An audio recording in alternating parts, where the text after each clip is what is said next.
This is sayote. Have you tried such thing as sayote fries? Aha. Tikman nyo. Ganyan. Slice ha. Slice yung sayote. Parang French fry. Ano naman to? Sayote fries. Ayan. Then fry it. Ayan.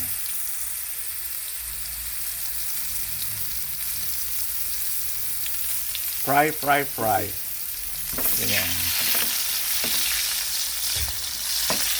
Then after a few minutes, medyo raw, alisin nyo na. Okay? Yan. Medyo luto na siguro yan. Medyo raw. Huwag yung overcook. Wala nang vitamins yun. Pakunin nyo. Ayan.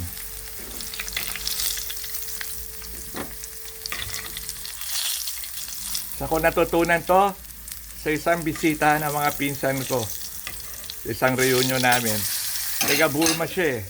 Oh, Burmese. Thailand ba yun o Burmese? Burmese. Pangalan niya si Tatay. Ayan, tinuruan sa amin. Kasi nalaman niya vegetarian ako.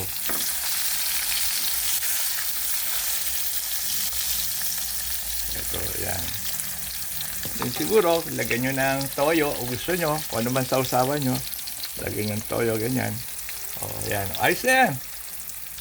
So, sayote fries. Kaya lang, mahal ang sayote ngayon eh. Punyeta.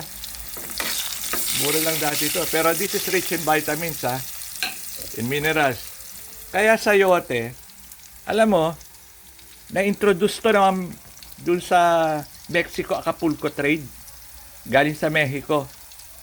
Ang sayote pala sa South America, medyo sunog na.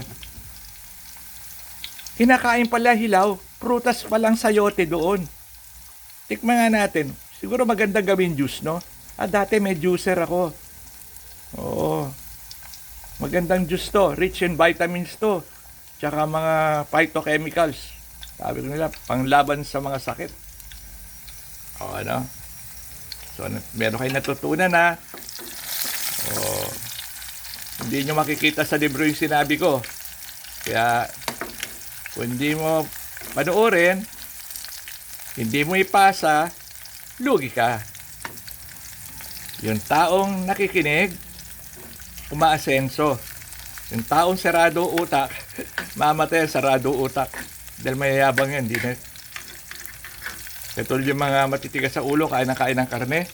Ano nangyari? Cancer inabot. Arthritis. Medyo hilaw pa yata ito eh.